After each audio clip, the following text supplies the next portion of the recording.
Ceci est votre réalité actuelle. Nous l'avons présenté étayé par vos statistiques. Est-ce là le modèle réussi de vos pays? Que vous voulez exporter vers le monde islamique? Je veux dire, on ne parle pas de résultats escomptés. Au cas où la femme musulmane vous suivrait. Nous ne parlons pas d'analyse, ni d'un passé lointain. Nous parlons d'une réalité présente, existante et vécue. Conformément à vos propres chiffres et rapports.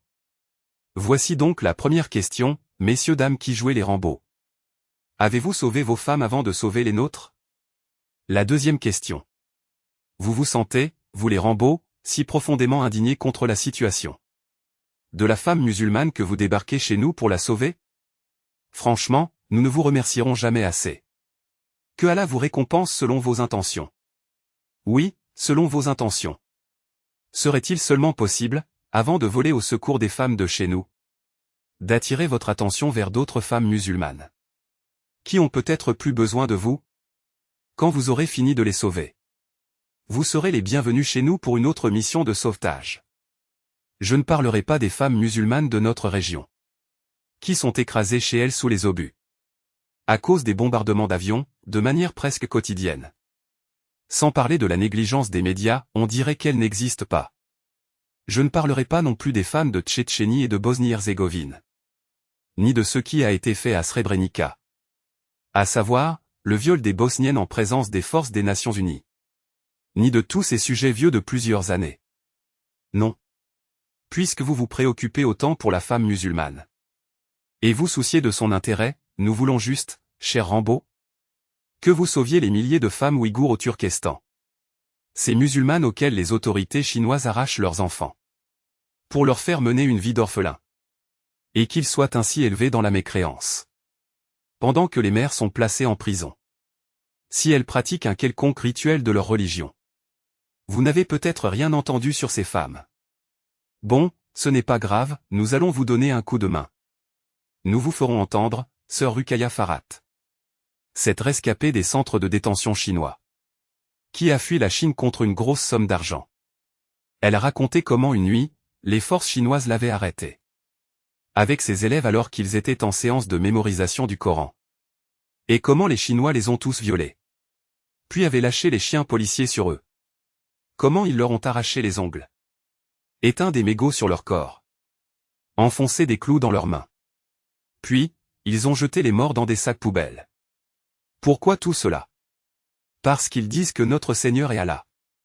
Ou peut-être que l'islam ne fait pas partie des libertés. Que vous Rambo soutenez? Vous n'avez peut-être pas entendu ce que The Independent a publié. Sur les musulmanes chinoises dont les maris sont enlevés puis placés dans des camps de détention parce qu'ils sont musulmans. Puis un soldat chinois est placé avec chacune d'elles au sein même du foyer. Sous prétexte de la surveiller. Pour la forcer par la suite à partager le lit avec lui. En fait, ce qui arrive aux femmes musulmanes en Chine n'est pas une vieille histoire, mais il a atteint son apogée ces jours-ci. Les gros titres des médias sont Musulmans ouïghours, la persécution a atteint son apogée. Voyons un peu atteint son apogée. C'est que la Chine est peut-être un peu trop grande pour vous. Et qu'il est difficile, pour vous les Rambo, de vous immiscer là-bas. Ce n'est pas grave. Voyons comment cela se passe dans un petit pays. Comme la Birmanie. Là, où la femme musulmane est brûlée vive. Pendant que ses fils et filles sont suspendus à la potence. Bien sûr, nous ne pouvons pas mettre de photos. Parce que, YouTube, supprimera l'épisode. Pourtant le regard de Hasina. Cette musulmane qui a été témoin de l'assassinat de plus de 50. De ses confrères musulmans. Qui a été victime d'une torture atroce. Son regard à lui seul suffit. Il est appuyé par les témoignages des femmes qui ont été violées. Par l'armée birmane. Vous les Rambo, vous n'avez sans doute pas vu cet extrait. Et s'il vous plaît ne vous concentrez pas sur la nature fascinante. Et ne prenez pas des photos avec elle.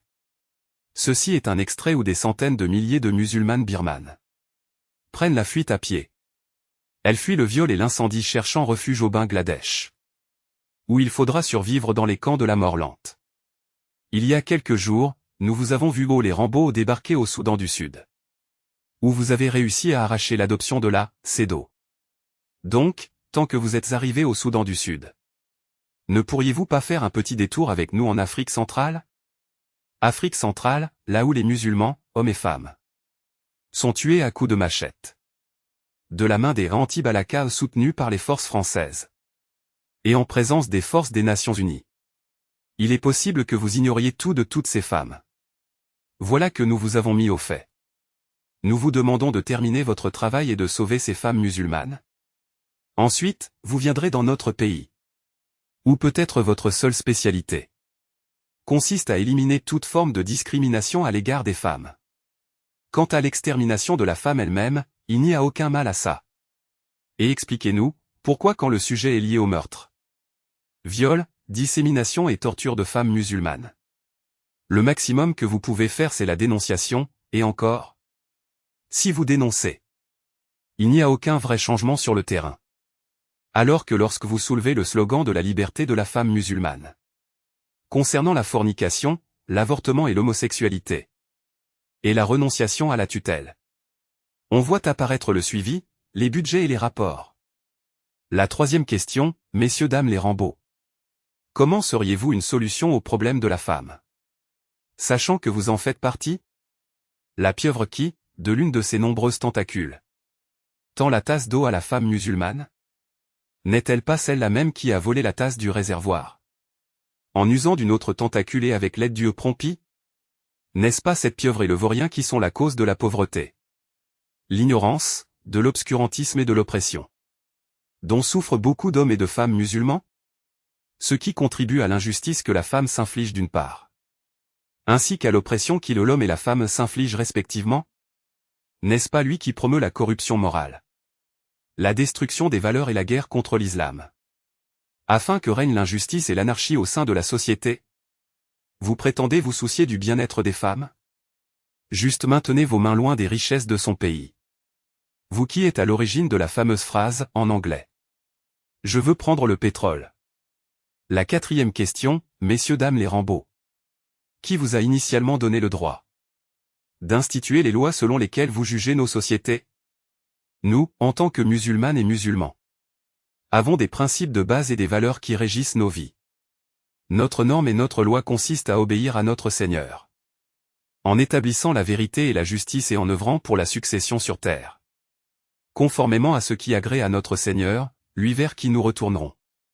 C'est là ce qui détermine pour l'homme et la femme leurs droits et devoirs respectifs. Et c'est ce qui fait que leurs relations soient basées sur la complémentarité et l'entraide au service du bien et de la piété. Il n'y a ni rivalité, ni compétition, ni conflit.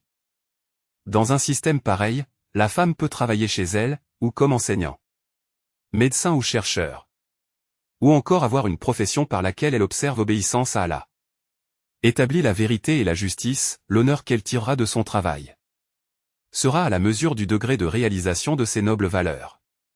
Vous, les Rambo, qu'est-ce que vous avez à offrir? Après vous être détourné de la révélation véridique, vous n'avez pas établi ni vérité, ni justice.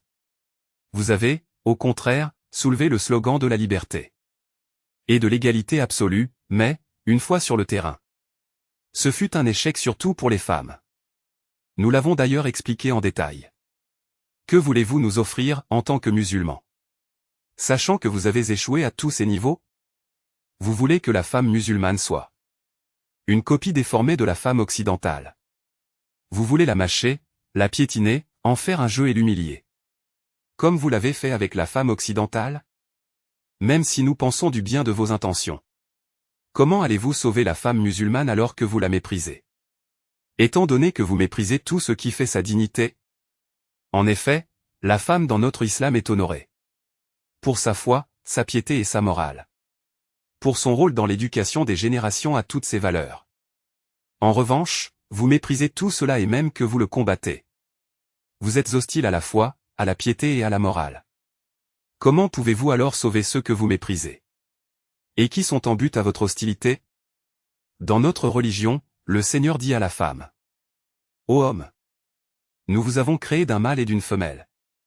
Et nous avons fait de vous des nations et des tribus, pour que vous vous entreconnaissiez. Le plus noble d'entre vous, auprès d'Allah, est le plus pieux. Allah est certes omniscient et grand connaisseur. Coran, 49, 13. Et la piété pour vous, ô les Rambo, est sans valeur. Une femme pieuse est sans valeur. Dans notre religion, Allah détermine la valeur d'une femme en fonction de choses qui ne vous disent rien. Ma sœur, mon frère, écoutez ce verset. Et imaginez ce qu'il signifie pour les Nations Unies ou pour la CEDAW. Ou pour la conférence de Beijing, ou encore les organisations de la défense des droits de la femme, voire pour tous les prompis. Allah le Très-Haut a dit, les musulmans et musulmanes, croyants et croyantes, obéissants et obéissantes, loyaux et loyales, endurants et endurantes, craignants et craignantes, donneurs et donneuses d'aumônes, jeûnants et jeûnantes, gardiens de leur chasteté et gardiennes, invocateurs souvent d'Allah et invocatrices. Allah a préparé pour eux un pardon et une énorme récompense. Coran 33, 35. Tout cela est sans valeur pour les Rambo. Des musulmanes croyantes, obéissantes, loyales, endurantes, craignantes, donneuses d'aumônes, jeûneuses, gardiennes de leur chasteté, invoquant souvent Allah. Tout cela ne veut rien dire pour les Rambo. Et celles qui présentent ces qualités ne valent rien aux yeux des Rambo. Au contraire. Les Rambo veillent, comme nous l'avons vu, à ce que la femme ne soit pas gardienne de sa chasteté. Qu'est-ce qui détermine la valeur d'une femme selon les Rambo alors? Dans la vie réelle. C'est son attrait physique autrement dit. Est-elle valable pour la marchandisation sexuelle ou non? Quant à ce qui est publiquement déclaré. Elle vaut en fonction de sa productivité matérielle, le gain de l'argent, de sa participation dans les divers domaines du travail, de sa capacité à prouver qu'elle peut y faire concurrence à l'homme. C'est pourquoi les Rambo insistent auprès des prompis, pour qu'ils véhiculent dans les médias des pays musulmans que la femme qui s'acquitte de son rôle auprès de sa famille et de l'éducation de ses enfants reflète l'image d'une femme au chômage. En outre, ils sont censés dénoncer, dans leurs statistiques, la faible proportion des femmes dans la population active. Et ils considèrent la femme au foyer parmi les groupes marginalisés. En revanche, ils les prompis mettront en lumière le succès de la femme qui travaille, quel que soit le domaine de ce travail. La première femme à conduire un camion. Première femme à faire le plein de carburant dans une station-service. La première femme à ouvrir un garage et à travailler comme mécanicienne, pour y réparer les voitures des hommes. La première femme éboueuse. Peu importe le travail. Ce qui compte, c'est qu'elle soit employée. Bon, la femme qui élève ses enfants à la maison. Qui les édifie sur le plan psychologique, intellectuel et dogmatique. Qui leur offre un refuge sûr et qui est un havre de paix pour son mari. Qui aide à pratiquer les actes d'obéissance à Allah. Établir la vérité, la justice et la bonne morale. Celle-là est au chômage. Une forme de chômage. La femme qui travaille à construire la foi. La morale est une personne équilibrée. Celle-là a peu de valeur pour vous, les Rambo.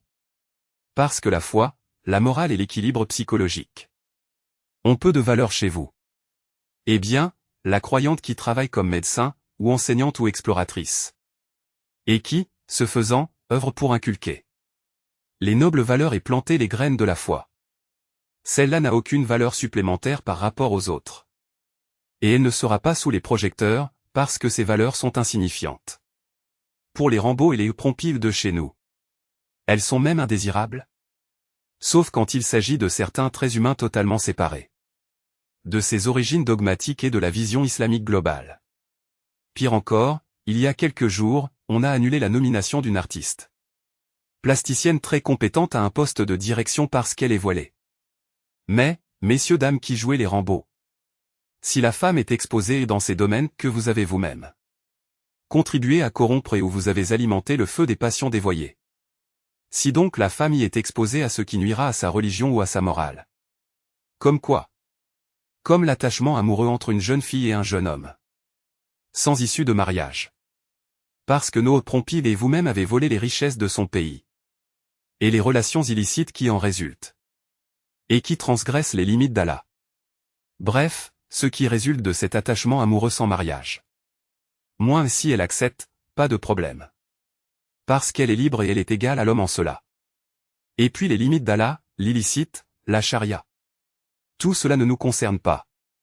Il est donc certain que vous ne trouverez dans les dons et subventions que Rambo destine au sauvetage de la femme, aucune subvention intitulée faciliter le mariage de la femme. Vous ne trouverez aucune subvention dont le titre est éduquer les femmes à élever leurs enfants dans la crainte d'Allah. Pour que les deux sexes bénéficient d'une atmosphère de travail pure et chaste. Vous trouverez plutôt le travail de la femme. Son travail en quoi? Dans l'atmosphère qu'ils ont contribué à pourrir. Vous ne trouverez pas de dons ou de subventions. Pour financer un moyen de transport commun réservé aux filles et aux femmes. Pour leur garantir des opportunités d'emploi dans une atmosphère qui leur convient loin des hommes dans cette atmosphère intense. Ils considèrent plutôt la séparation des sexes dans les environnements de travail comme une forme de discrimination à l'égard des femmes. Eh bien, les Rambo. Et si une femme musulmane est victime de harcèlement ou d'exploitation sexuelle dans cet environnement? Mais où est le problème? La femme y est exposée chez nous aussi. Des mots négligeables devant l'intérêt du travail de la femme. Dans la jurisprudence des Rambo. Si le sujet de la grossesse vous inquiète, n'ayez pas peur. Voilà que nous avons recommandé d'autoriser l'avortement.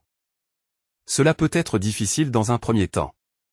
Mais après il vous sera plus facile de jeter vos enfants à la poubelle. Croyez-nous et demandez à un expérimenté en la matière. Vous les Rambo, vous voulez sauver la femme musulmane? Par Allah, nous sommes plus aptes à sauver les vôtres. Nous qui récitons la parole de notre Seigneur. Vous êtes la meilleure communauté qu'on ait fait surgir pour les hommes. Coran 3, 110. Pour les gens. Et nous récitions. Et si Allah ne neutralisait pas une partie des hommes par une autre? La terre serait certainement corrompue. Au Coran 2, 251. Et nous avons vu votre corruption. Nous sommes plus aptes à sauver vos femmes, nous qui récitons. Et nous ne t'avons envoyé qu'en miséricorde. Pour l'univers. Coran 21, 107. Vous savez quoi? Si nous assistons à la montée en puissance d'une entité islamique pure, réelle qui représente les musulmans devraient à ce moment-là accorder à la femme occidentale le droit d'asile dans les pays de l'islam, même si elle n'embrasse pas l'islam. Toute femme chaste et honorable qui veut préserver sa pudeur de vos absurdes futilités, et sa dignité de votre lâcheté insultante, ô les Rambo, toutes celles-là mériteraient qu'on leur accorde le droit d'asile dans les pays musulmans. C'est que préserver l'humanité de l'homme fait partie des finalités de la charia. Même si elle ne se convertit pas à l'islam. Grâce à Allah Tout-Puissant. J'avais l'habitude de prendre part aux activités d'initiation des étrangers à l'islam, organisées par mes confrères aux États-Unis. Je me souviens de cette heureuse journée où une femme a embrassé l'islam.